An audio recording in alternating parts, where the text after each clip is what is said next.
लेकिन सबसे पहले आपको बताते हैं कि आप आईटी सेल और सोशल मीडिया पर होने वाले दुष्प्रचार के बारे में अक्सर सुनते रहते होंगे, लेकिन ये कितना बड़ा छलावा है सोशल मीडिया, यह आज हम आपको बताने वाले हैं। एक सोशल मीडिया प्लेटफॉर्म है जिसका नाम है एक्स। आपने इसका नाम सुना होगा, जिसे पहले ट्विटर कहा जाता था। और एक्स ने एक नया फीचर लॉन्च किया है जिसमें आप किसी भी यूजर के अकाउंट की सही लोकेशन देख सकते हैं। यानी आपको पता चल जाएगा कि ये जो अकाउंट है ये कहां से ऑपरेट हो रहा है। अब भारत में इस नए फीचर पर जमकर राजनीति हो रही है। इस फीचर के आने के बाद हजारों ऐसे अकाउंट्स पकड़े गए हैं जिसमें नकली चेहरे और नकली नाम से भारत के लोगों के fake accounts Pakistan, Bangladesh, Ireland, Malaysia और अमेरिका से ऑपरेट हो रहे हैं। इसके अलावा कई असली अकाउंट्स भी हैं जिनकी लोकेशन दूसरे देशों में बताई जा रही है। कुछ विदेशी सर्वर्स के पीछे छिपकर काम कर रहे थे और कुछ खास प्रकार के अकाउंट्स तो ऐसे हैं जिनमें भारत के ही लोगों के नाम और पहचान का इस्तेमाल करके भारत के खिलाफ दुष्प्रचार किया जा रहा है। ये वही अकाउंट्स हैं जो ऑपरेशन सिंदूर के दौरान भारतीय सेना से सवाल करते हैं, चुनावों में चुनाव आयोग की आलोचना करते हैं और विपक्षी पार्टियों की तारीफ करते हैं। ये वही अकाउंट्स हैं जो हिंदुओं के खिलाफ बातें लिखते हैं और इनके लगभग सभी सोशल मीडिया पोस्ट भारत सरकार के खिलाफ होते हैं। अगर आप इन्हें पढ़ेंगे तो आपको भी ऐसा आभास होगा, आपको ऐसा प्रतीत होगा कि भारत के लोग अपनी सरकार, अपनी सेना, अपनी न्याय व्यवस्था, अपने चुनाव आयोग और अपनी व्यवस्था से बहुत ही दुखी हैं। भारत के लोग अब कभी भी क्रांति कर सकते हैं, कभी भी बगावत कर सकते हैं, इतने परेशान हो चुके हैं। इस नए फीचर से यह साफ दिखता है कि कैसे विदेशी ताकतें वोट चोरी, ऑपरेशन सिंदूर और मणिपुर जैसे मुद्दों पर एक नकली माहौल तैयार करने की कोशिश कर रही हैं। और इनमें से ज्यादातर अकाउंट्स कांग्रेस और वामपंथी विचारधारा का समर्थन करते हैं। यह इनमें कॉमन बात है। तो देखिए यह कितनी बड़ी बात है। और एक्स भी ये बात समझ चुका था कि बड़ी संख्या में ऐसे अकाउंट्स एक्स पर हैं, इस प्लेटफॉर्म पर हैं, जो असल में कहीं बाहर से ऑपरेट कर रहे हैं और वो लोगों को ये बताते हैं कि वो भारत से ऑपरेट करते हैं। और इसी वजह से एक्स ने भी ये फीचर लॉन्च किया है जिससे अब ऐसे लोग और ज्यादा दिनों तक अपनी पहचान को छुपा ना सके और वो अब उन्हें बताना ही पड़ेगा कि वो कहां से ऑपरेट कर रहे हैं। अब वो बच नहीं पाएंगे। आज बीजेपी के सांसद संबित पात्रा ने दिल्ली में एक प्रेस कॉन्फ्रेंस करके इस मुद्दे को उठाया और कांग्रेस और वामपंथी इकोसिस्टम के कई अकाउंट्स का नाम लेकर उन्हें एक्सपोज किया। उन्होंने यह भी बताया कि भारत विरोधी नैरेटिव बनाने वाले कई अकाउंट्स दक्षिण एशिया और पश्चिम एशिया से चलाए जा रहे हैं। ये ऑप्शन दिया गया है कि आप सटीक स्थान नहीं देके साउथ ईस्ट एशिया रीजन दे सकते हैं। तो कई ऐसे इन्फ्लुएंसर्स ने साउथ ईस्ट एशिया दे दिया है, जबकि उनका लोकेशन पाकिस्तान है। बांग्लादेश भी कई ऐसे इन्फ्लुएंसर्स के लोकेशन है। तो आप सोच के देखिए किस प्रकार से राहुल गांधी केवल विदेश जाकर देश के खिलाफ नहीं कहते हैं, वो केवल जेन जी से मिलकर के देश के खिलाफ एक माहौल बनाने की कोशिश नहीं करते हैं। वो प्लानिंग के साथ, डिजाइन के साथ किस प्रकार से इस काम को विदेश में डेलीगेट किया हुआ है, किस प्रकार से डिवीजन ऑफ वर्क है कांग्रेस के अंदर कि बांग्लादेश से, पाकिस्तान से, साउथ ईस्ट एशिया के अन्य हिस्सों से, वेस्ट एशिया से, यूरोप से, अमेरिका से बैठे उनके लोग जो इन्फ्लुएंसर्स है, जो हमारे वोटर नहीं है, जिनका इंडिया से कोई लेना देना नहीं है, वो भारत में नैरेटिव सेट करेंगे। अब मैं बहुत संक्षेप में, भारत में कुछ ऐसे नैरेटिव जो इन लोगों द्वारा राहुल गांधी के कहने पर, कांग्रेस इकोसिस्टम और लेफ्ट इकोसिस्टम के कहने पर सेट किया गया। इस समय ऐसा लग रहा है कि सोशल मीडिया प्लेटफॉर्म एक्स पर लोकेशन दिखने की वजह से डिजिटल एसआईआर शुरू हो गया है। आप ऐसा समझिए। अब आपको दिखाते हैं कि कैसे एक्स पर कुछ अकाउंट्स के जरिए एक खास माहौल बनाया गया है। सबसे पहले जो नैरेटिव आप देखिए कि अलग अलग मुद्दों को यहां पर उठाया जाता है। जो पहला मुद्दा आप देखिए, ये सारे जो अकाउंट्स हैं ये कैसे एक खास मुद्दों को उठाते हैं। सबसे पहले देखिए, ये उठाते हैं वोट चोरी का मुद्दा। ऐसे अकाउंट्स को देखिए जो ये मुद्दा उठा रहे हैं। दो अकाउंट्स जिनका नाम है दीक्षा शर्मा और दिया शर्मा, इन दोनों अकाउंट्स का लोकेशन पाकिस्तान है और इन्होंने वोट चोरी को लेकर अलग अलग पोस्ट किए हैं, ये आप देख सकते हैं। फिर देखिए, भवन जोशी का अकाउंट है और इस अकाउंट की लोकेशन है वेस्ट एशिया और इससे वोट चोरी पर कई पोस्ट किए गए हैं। ये आप देखिए जो आपके सामने है, Bhavna Joshi, account based in West Asia. लेकिन खास बात आप देखिए, 18 यूजर नेम चेंजेस, मतलब इस अकाउंट में 2022 से लेकर 2025 तक इसने 18 बार अपना यूजर नेम चेंज किया है। अब और अकाउंट्स देखिए, ये जो अगला अकाउंट आप देखेंगे इसकी लोकेशन है नॉर्थ अमेरिका, लेकिन नैरेटिव वही है, वोट चोरी। और इस नैरेटिव में राहुल गांधी को वोट चोरी के मुद्दे से लड़ते हुए दिखाया गया है। यहां आप देख लीजिए, ये नॉर्थ अमेरिका से ऑपरेट हो रहा है। इसी तरह एक और अकाउंट है शमशेर आलम, ये कुवैत से ऑपरेट हो रहा है, लेकिन कुवैत में बैठकर ये वोट चोरी वाली हर पोस्ट पर लगातार एक्टिव है। और अगला देखिए, ये डॉक्टर कालिका नाम का अकाउंट है, ये भी वोट चोरी के पक्ष में लगातार माहौल बनाता है। यहां आप देखिए, ये सिंगापुर में बेस्ड है। अब पहला अकाउंट है, ये पहला नैरेटिव है वोट चोरी का। अब ये सारे अकाउंट्स ऑपरेशन सिंदूर पर भी बहुत एक्टिव हैं। ऑपरेशन सिंदूर में सिंदूर शब्द जो इस्तेमाल किया गया, इसके खिलाफ इन्होंने पहले पूरा माहौल बनाया और फिर इन्होंने यह लिखना शुरू किया कि भारत ने सरेंडर कर दिया है। इन्होंने यह भी लिखा कि कैसे अमेरिका के राष्ट्रपति डोनाल्ड ट्रंप के दबाव में आकर भारत ने सरेंडर किया है। और ध्यान देने वाली बात यह है कि वोट चोरी और ऑपरेशन सिंदूर दोनों पर पोस्ट करने वाले कुछ अकाउंट्स सेम हैं, कॉमन है। वेस्ट एशिया में बने निधि सिंह राठौर के अकाउंट से ऑपरेशन सिंदूर को लेकर कई पोस्ट किए गए और इन अकाउंट्स को देखकर साफ लगता है कि ये फर्जी हैं और इस अकाउंट को भारत विरोधी पोस्ट करने के लिए ही खास तौर पर बनाया गया है। और इन सभी पोस्ट में नफरत फैलाने के लिए जिस तरह की तस्वीरों का इस्तेमाल किया गया है वो हम आपको यहां दिखा नहीं सकते। इसी तरह मणिपुर का मुद्दा भी इन सब ने मिलकर उठाया और मणिपुर के मामले में एक भारत विरोधी नैरेटिव तैयार किया और मणिपुर के बारे में इन अकाउंट्स के जरिए अक्सर अफवाहें फैलाई गई। इन अकाउंट्स का लोकेशन पाकिस्तान और सिंगापुर जैसे देश है और सोशल मीडिया प्लेटफॉर्म एक्स के ये अकाउंट्स भारत विरोधी माहौल बनाने के साथ साथ एक काम और करते हैं।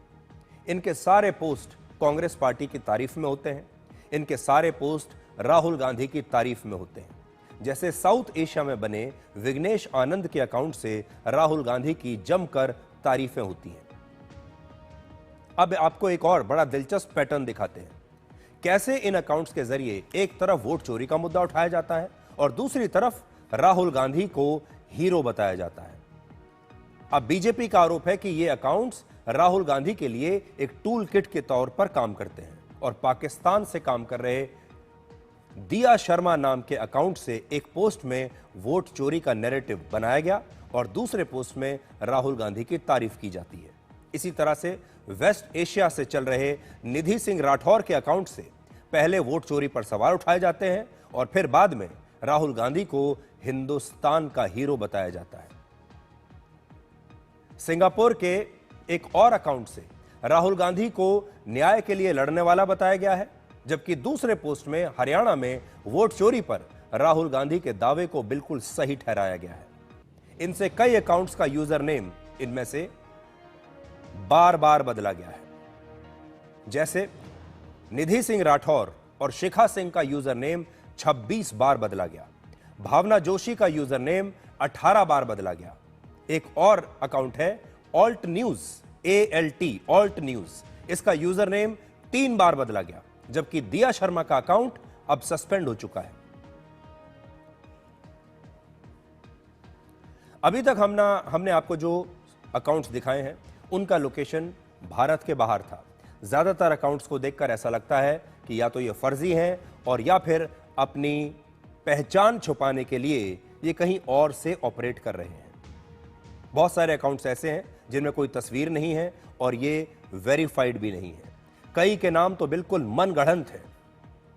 लेकिन जैसे एक नाम मैंने आपको बताया, ये कैटालेया, ये एक नाम है, मनगढ़ंत नाम है। एक तस्वीर भी लगा ली गई है, लेकिन ये बाहर से ऑपरेट हो रहा है। अब आपको कुछ ऐसे अकाउंट्स दिखाते हैं जो उन लोगों के हैं जो वाकई में भारत में ही रहते हैं, लेकिन इनके अकाउंट्स का लोकेशन भारत के बाहर है। इनमें से एक नाम है प्रतीक सिन्हा। ये ऑल्ट न्यूज के को फाउंडर और एडिटर हैं। इनका लोकेशन पहले मलेशिया दिख रहा था, लेकिन जैसे ही लोकेशन का खुलासा हुआ, इनका लोकेशन बदलकर अचानक से भारत हो गया। इसी तरह ऑल्ट न्यूज का लोकेशन भी पहले अमेरिका था, लेकिन अब रातों रात बदलकर यह भारत हो गया है।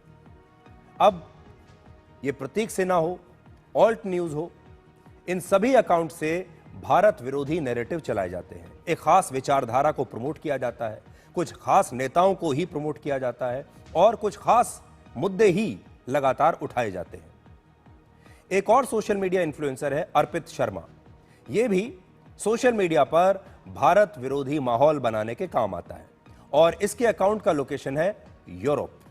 सबसे दिलचस्प बात यह है कि जैसे ही लोकेशन का खुलासा हुआ, कई अकाउंट्स तेजी से अब अपना लोकेशन बदल रहे हैं या फिर अपने अकाउंट्स को डीएक्टिवेट कर रहे हैं। और आज की प्रेस कॉन्फ्रेंस में बीजेपी के सांसद संबित पात्रा ने कई अकाउंट्स का नाम लेकर उनका जिक्र किया है, जिसमें एक ऑल्ट न्यूज भी है। एक ऑल्ट न्यूज का मुझे दिया गया है, alt news @capital ALT capital N small EWS, account based in United States, connected via web। Account based in United states, ये उस समय का स्क्रीनशॉट है जिस समय यह फीचर एक्स ने दिखाया। अब जिन लोगों के अकाउंट्स की लोकेशन विदेशों में दिख रही है, वो अपने बचाव में दो तर्क दे रहे हैं। पहला तर्क तो ये दे रहे हैं कि वो VPN का इस्तेमाल करते हैं और ये जो लोकेशन बाहर की दिख रही है, ये VPN की वजह से हो रहा है। लेकिन VPN यानी वर्चुअल प्राइवेट नेटवर्क का इस्तेमाल कोई तब करता है जब उसे कुछ या तो छुपाना होता है या उसे कोई ऐसी साइट्स देखनी होती हैं जो उस देश में बैन हो। हालांकि ये भी कहा जाता है कि इससे आपकी एक वर्चुअल सेफ्टी होती है, कोई आपके सिस्टम में हैक नहीं कर सकता, इसलिए भी बहुत सारे लोग VPN का इस्तेमाल करते हैं। ये एक ऐसी सर्विस होती है जिसके जरिए आप अपना IP एड्रेस और अपनी लोकेशन को छिपा सकते हैं। जैसे आप नई दिल्ली में हैं और सिंगापुर का VPN इस्तेमाल करते हैं तो ऐसा लगेगा कि आप भारत से नहीं बल्कि सिंगापुर से इंटरनेट का इस्तेमाल कर रहे हैं। भारत में एक्स पर कोई प्रतिबंध नहीं है, इंटरनेट पर कोई प्रतिबंध नहीं है। भारत चीन की तरह नहीं है, टर्की की तरह नहीं है। तो फिर VPN का इस्तेमाल कुछ खास लोग क्यों कर रहे हैं? देखिए, कोई बड़ी बड़ी कंपनियां अगर हों, बहुत सारी बड़ी बड़ी कंपनियां हैं, वो VPN का इस्तेमाल करती हैं। कई कंपनियां ऐसी हैं जिनके जो ऑपरेशंस हैं वो एक नहीं अनेकों देशों से चल रहे हैं। मल्टीनेशनल कंपनियां हैं, उनमें हजारों लोग काम करते हैं। अगर ऐसी कोई कंपनी VPN का इस्तेमाल करती है तो समझ में आता है। लेकिन आम यूजर्स, किसी के 5,000 फॉलोअर्स हैं, किसी के 50,000 फॉलोअर्स हैं, किसी के 2,500 फॉलोअर्स हैं, ये यूजर्स सारे VPN का इस्तेमाल कैसे कर रहे हैं और किस मंशा के साथ कर रहे हैं?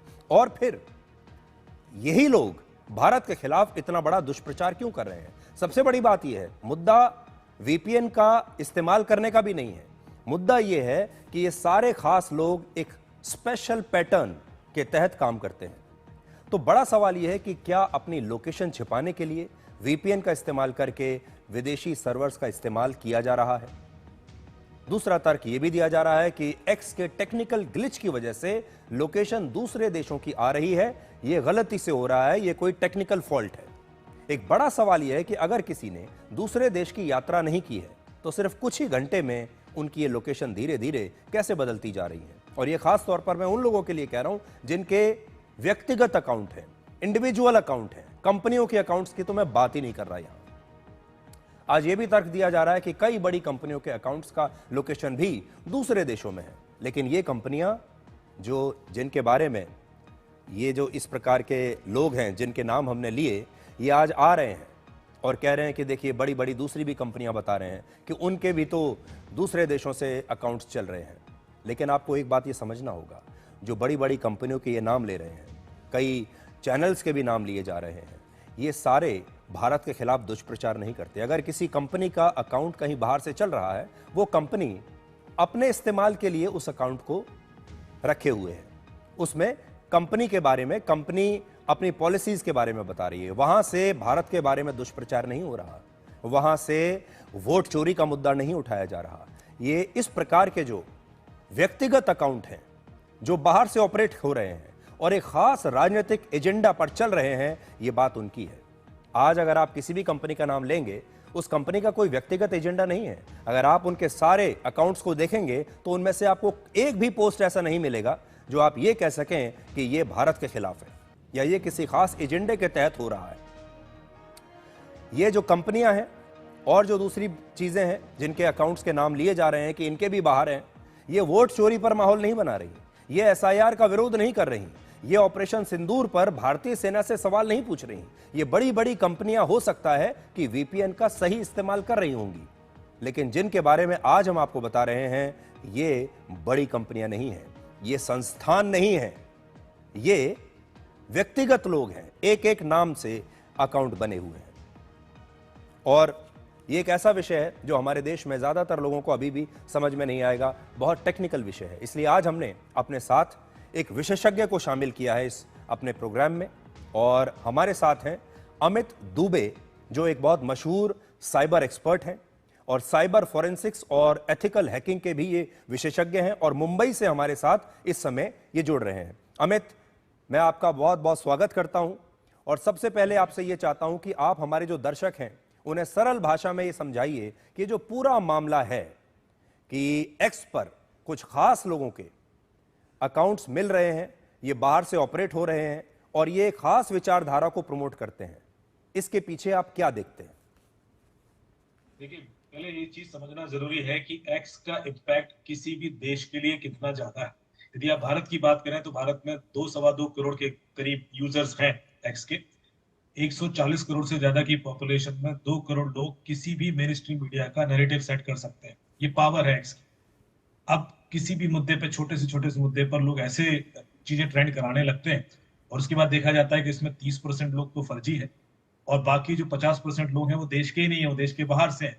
तो फिर वो चीज इतनी इंपॉर्टेंट क्यों बन जाती है कि मेन स्ट्रीम मीडिया में उसके बारे में डिस्कशन होने लगे। ये एक एजेंडा के तहत किया जाता है कि इसकी इंपॉर्टेंस बढ़ा दी जाए और इतनी बड़ी कर दी जाए कि बाकी सारे काम के मुद्दे पीछे रह जाए। ये बात हमेशा से होती रही, आपने पहले भी देखा होगा। मैं हमेशा सरकार को एक तरह की रिपोर्ट देता रहा हूं जिसमें हम लोग जांच करके पता करते रहे कि कितने % जो ट्वीट हो रहे हैं बाहर से हो रहे हैं, कनाडा, दुबई, पाकिस्तान, म्यांमार से भी ट्वीट होते थे। अब चूंकि ये फीचर आ ही गया है, इससे पहले फीचर नहीं था तो बड़ा मशक्कत करनी पड़ती थी, निकालना पड़ता था डेटा, और तब जाके पता पड़ता था कि ये लोग तो छुप के बाहर के देशों से ट्वीट कर रहे हैं और इनको तो पकड़ा भी नहीं जा सकता। अब ये बात खुल के सामने आ गई। आपने देखा होगा इसमें 2 फीचर, एक ये बताता है कि यूजर इस समय किस आईपी से कनेक्टेड है, उसका लोकेशन क्या हो सकता है, जैसे वेस्ट एशिया है, इंडिया है, पाकिस्तान है, जो भी देश है। दूसरा फीचर है कि यूजर ने जब ट्विटर यूज करना शुरू किया तो उसने ऐप कहां से इंस्टॉल की, जर्मनी से इंस्टॉल की, उसका आईफोन था या एंड्रॉइड। ये भी बड़ा इंटरेस्टिंग। अब आप देखना बहुत सारे लोगों का जो ओरिजिनल लोकेशन है वो जर्मनी आ रहा है और उसके बाद यदि वो भारतीय लोकेशन पर दिख रहे हैं तो ये भी बहुत कुछ कहानी कहता है। ये भी हो सकता है कि वहां से ही ऑपरेट किया जा रहा हो और लेकिन अब इंडियन वीपीएन यूज किया जा रहा हो क्योंकि उसको यहाँ का दिखाना है। दूसरी चीज, कई बार ऐसा भी हुआ है कि आपने नोटिस किया होगा कि वेब से लोग मैनेज कर रहे हैं, क्योंकि बहुत सारे बॉट हैंडल वेब के थ्रू ही चलते हैं, उनको हम मोबाइल या यूजर नहीं मान सकते, वो बॉट हैंडल्स होते हैं। तो ये सारी चीजें लगातार अब एक्सपोज हो रही है, सामने दिख रही है, बता रही है कि कितना बड़ा ऑर्गेनाइज्ड रैकेट है इसके पीछे, जो किसी देश की पॉलिटिकल सिस्टम को भी हिला सकता है। और ये कंसर्न था इलॉन मस्क का, उन्होंने देखा और अभी जब एक्सपोज हुआ तो यूएस के अकाउंट भी एक्सपोज हुए हैं, जिसमें जो इस तरह के लोग हैं जो यूएस के बाहर के हैं वो ओपिनियन दे रहे हैं और देश विरोधी गतिविधियों में लिप्त है। तो ये प्रॉब्लम सिर्फ भारत की नहीं है, पूरे विश्व की है। जहां ट्विटर को बैन भी इसीलिए किया गया था क्योंकि वो इम्पैक्ट कर रहा था उनके पॉलिटिकल सिस्टम। सवाल ओपिनियन देने का नहीं है, सवाल यह है कि आपको छुप के ओपिनियन क्यों देनी। इसका मतलब है आप झूठ बोलना चाह रहे हैं, इसका मतलब है आप कुछ ऐसा कर रहे हैं जिसके लिए आपके पास कोई एविडेंस ही नहीं है, लेकिन आप एक नैरेटिव सेट करना चाहते हैं। ऐसे लोग या ऐसे बॉट्स किसी भी देश के लोकतंत्र के लिए खतरा है, क्योंकि हम ओपिनियन पे चलते हैं, हम नंबर्स पे चलते हैं। यदि 50,000 लोग एक ओपिनियन दे रहे हैं तो उसको सुना जाता है, उसके बारे में बात की जाती है। पर हमें यदि पता पड़े कि 50,000 में 49,000 लोग पाकिस्तान के हैं या दुबई के हैं, तो फिर हमारे देश का लोकतंत्र खतरे में आ जाता है। जी अमित, ये चीज मेरे ख्याल से मेरा अगला बहुत सवाल जरूरी है। आपसे ये है कि आज अगर आप देखें एक्स पर अगर कोई खास मुद्दा ट्रेंड करता है तो आप देखते हैं एक्स पर आता है कि टॉप ट्रेंडिंग में क्या क्या है। और एक्स इतना छोटा प्लेटफॉर्म है हमारे देश में कि अगर 5-10 हज़ार लोग भी किसी मुद्दे पर एक खास हैशटैग के साथ अगर लिख दें तो वो चीज़ ट्रेंड हो जाती है। जैसे ही ट्रेंड होती है तो हमें ऐसा लगता है कि पूरा देश इसी के बारे में बात कर रहा है और ये चीज़ जो है ये वायरल हो गई है और ये हमारे देश के लोगों की राय हमें देखने को मिल रही है। तो आप क्या ये कहने की कोशिश कर रहे हैं कि बहुत बार जो हम देखते हैं कि कोई चीज़ ट्रेंड कर रही है, कोई विषय ट्रेंड कर रहा है, वो कई बार बाहर से ट्रेंड हो रहा होता है? बिल्कुल बिल्कुल, बाहर से ट्रेंड ही होता है और कई बार तो कुछ मार्केटिंग कंपनीज पैसे लेकर ट्रेंड कराती हैं। उनके पास 10,000 20,000 हैंडल्स होते हैं। आपने एक और चीज नोटिस की होगी, इसमें से बहुत सारे वेरीफाइड हैंडल्स हैं। वेरीफाइड हैंडल्स की जरूरत किसी चीज को ट्रेंड कराने में लगती है। यदि 100 या 150 वेरीफाइड हैंडल किसी चीज के बारे में बात करने लगे और उसके बाद 7-8 हजार अनवेरीफाइड भी है, तो वो चीज ट्रेंड कर जाती है। इसको एक पैटर्न के तहत करना होता है, ये एल्गोरिदम लोगों ने क्रैक कर रखी है। बहुत सारी मार्केटिंग कंपनीज हैं जो सर्विस देती हैं कि आप 60,000 रुपए दे दीजिए, हम 1 घंटे कोई चीज ट्रेंड करा देंगे, या 1 लाख रुपए दे दीजिए तो 2 घंटे भी करा देंगे। आप सोचिए, किसी देश की मेन स्ट्रीम मीडिया क्या इस बारे में आज बात करेगी? या जी 1.5 लाख में डिसाइड हो जाता है। और ये कई बार आपने भी देखा होगा कि लोगों को हैप्पी बर्थडे ट्रेंड कर रहा है। ये लोग मजे के लिए भी करते हैं कि पैसा दे दिया किसी बिजनेसमैन ने कि मेरे बर्थडे पर ट्रेंड करा दीजिए। ये इतना आसान हो गया और इसको हम सीरियसली कितना लेते हैं, ये आपने जैसे कि बताया जी, कि 10,000 लोग बात कर मैं रहे हैं आपके पर पास वो तो देश। मैं आपके पास वापस आता हूं, लेकिन अपने दर्शकों का ध्यान इस बात पर मैं ले जाना चाहता हूं कि आजकल घुसपैठियों का जो मुद्दा है, आपने देखा होगा, बहुत बड़ा है कि हमारे देश में बड़ी संख्या में दूसरे देशों से घुसपैठिए आ गए हैं। ये SIR जो चल रहा है ये भी इसीलिए चल रहा है। लेकिन अब आप देखिए, जो मैं आपको आज बात बता रहा हूं ये डिजिटल घुसपैठ है, यानी डिजिटली बहुत सारे लोग हमारे देश में घुसपैठ कर रहे हैं और पाकिस्तान, बांग्लादेश या खाड़ी देशों के लोकेशन वाले ऐसे कई अकाउंट्स हमारे देश का माहौल खराब कर रहे हैं और भारत विरोधी नैरेटिव तैयार कर रहे हैं। जैसे हमारे चुनावों में वोट चोरी होते हैं, ऑपरेशन सिंदूर के दौरान भारत हार गया और भारत ने सरेंडर कर दिया, मणिपुर में अत्याचार हो रहा है और जेन जी को नेपाल की तरह भारत में भी अब आंदोलन करना है। प्रधानमंत्री मोदी और RSS के खिलाफ बाकायदा माहौल तैयार किया जाता है, राहुल गांधी को एक हीरो बताया जाता है। लेकिन नैरेटिव तैयार करने वाले इन लोगों को एक सबसे बड़ी सच्चाई आज देखनी चाहिए।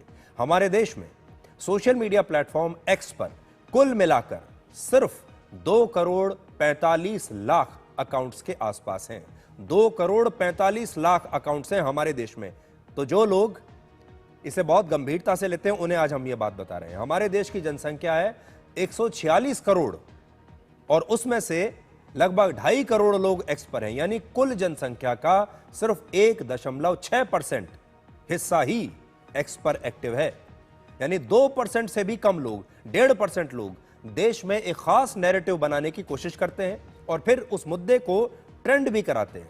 तो आज मैं आपको यह बताता हूं कि कोई एक प्लेटफॉर्म जो सिर्फ 1.5% लोगों का है और उस 1.5% में भी 5,000, 4,000, 10,000 लोग मिलकर कुछ ट्रेंड करा भी देते हैं, तो क्या आप ये मान सकते हैं कि ये देश के 140 करोड़ लोगों की राय है?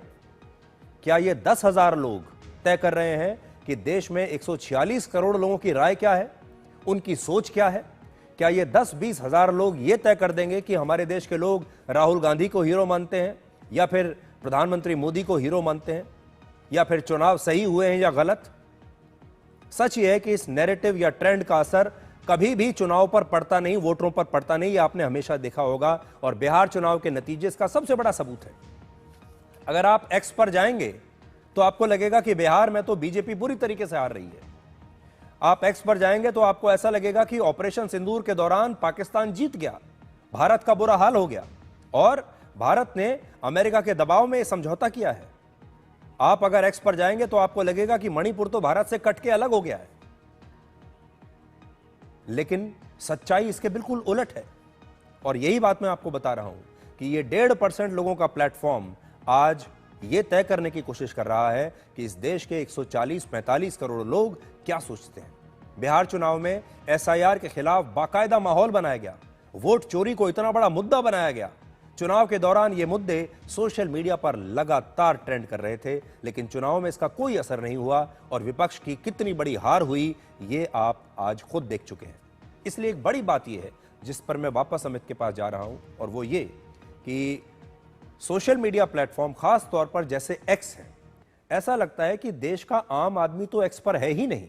एक्स पर सिर्फ या तो आईटी सेल के लोग हैं या कार्यकर्ता हैं या फिर उस प्रकार के लोग हैं जो किसी न किसी विचारधारा के प्रचार से जुड़े हुए हैं। इसमें सर दो चीजें और मैं डेटा पॉइंट दूंगा। ये जो 2 करोड़ 46 लाख है, इसमें एक सर्वे के मुताबिक करीब 17 से 18% फेक अकाउंट जो ट्विटर ने खुद जब एक्विजिशन हो रहा था तो एक्सेप्ट किया था, जिसके बेस पर उनकी डील कैंसिल भी होने वाली थी।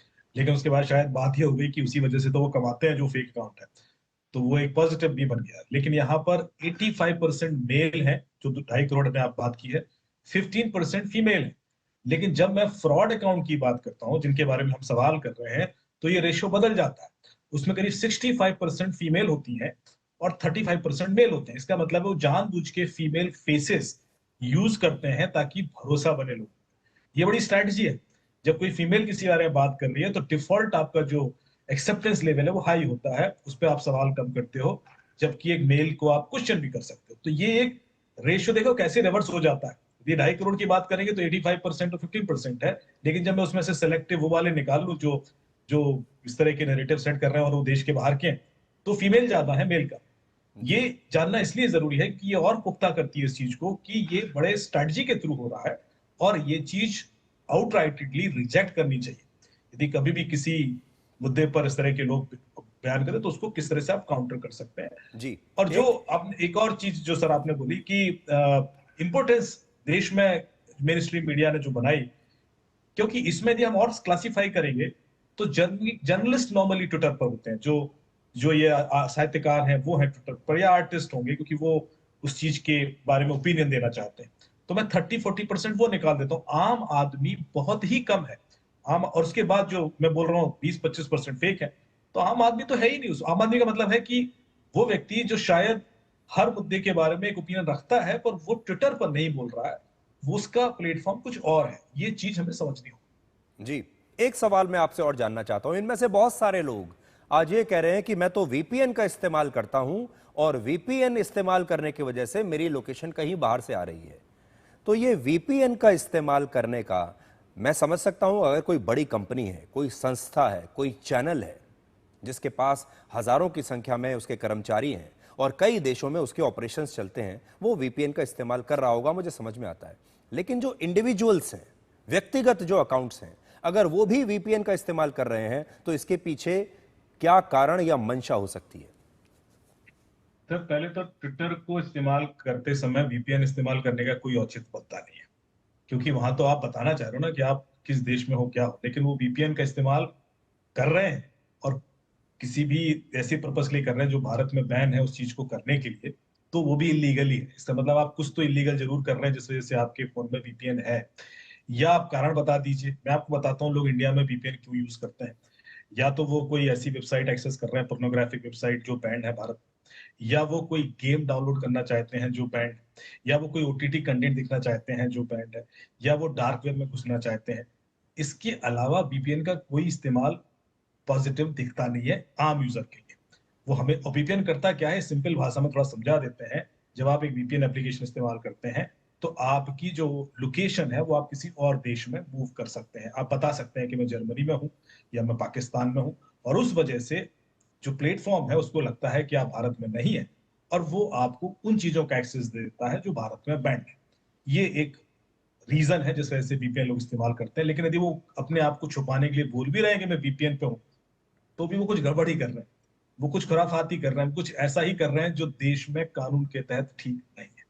जी, अमित जी, आपका बहुत बहुत शुक्रिया। आपने बहुत सरल भाषा में हमारे दर्शकों को आज ये बताया, और अब हम अपने दर्शकों से भी यही कहेंगे कि इस समय सोशल मीडिया पर बहुत कुछ ऐसा चल रहा है जो शायद आपको समझ में नहीं आता होगा, और कुछ ऐसे अकाउंट्स हैं, कुछ ऐसे कार्यकर्ता हैं, कुछ ऐसे एक्टिविस्ट हैं, हो सकता है वो कुछ विदेशी ताकतों से जुड़े हुए हों, हो सकता है उन्हें कुछ विदेशी फंडिंग मिलती हो, क्योंकि ये सारे जो लोग हैं जो हमने आपको बताए, खास तौर पर जो विदेशों से जिनकी लोकेशन आ रही है, अब देखिए जैसे ही पकड़े गए वैसे ही एक ही दिन में इनकी सबकी लोकेशन विदेशों से भारत आ गई।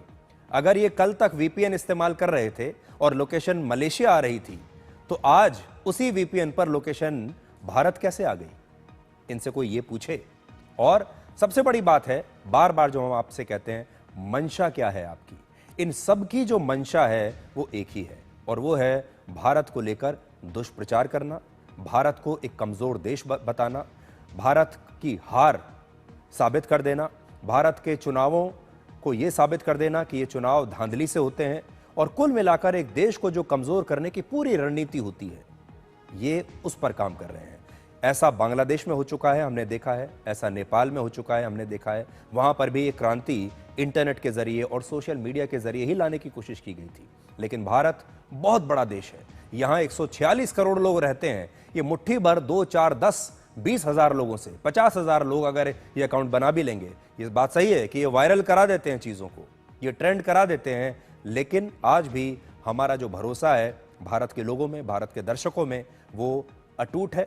और आज इसीलिए हमें ये लगा कि आज हमें आपको इसके बारे में पूरी जानकारी देनी चाहिए, ताकि आप जब भी इसके बाद कभी सोशल मीडिया पर जाएं, खास तौर पर एक्स पर अगर आप जाएं, तो आप सतर्क रहें, और जो कुछ आपको दिखाया जा रहा है उस पर आप आंख बंद करके विश्वास ना करें। ये आज आपको खबर दिखाने की हमारी मंशा है, क्योंकि ये सारे लोग, इनका रिमोट कंट्रोल किसके पास है, पैसे कहां से आते हैं, जो भी छोटी छोटी संस्थाएं भी अगर इन्होंने चलाई हुई हैं, उसको चलाने का पैसा कहां से आ रहा है, और ये सारी बातें करने के पीछे इनकी मंशा क्या है, इसके बारे में आपको जरूर सोचना भी चाहिए और सवाल इनसे पूछने चाहिए। इसलिए आज मैं आपसे ये कहना चाहता हूं कि अगर ये सारे लोग एक्टिव हैं, सक्रिय हैं सोशल मीडिया पर, तो इनसे सवाल पूछिए कि ये सब करने के लिए इनके पास कहां से पैसा आ रहा है, और क्यों ये ऐसा काम कर रहे हैं, क्यों अपनी पहचान छुपा रहे हैं। अब डिजिटल घुसपैठियों के बाद बात करते हैं बांग्लादेशी घुसपैठियों की, जो पश्चिम बंगाल के चुनाव में एक बड़ा मुद्दा बन गए हैं। कल हमने आपको यह दिखाया था कि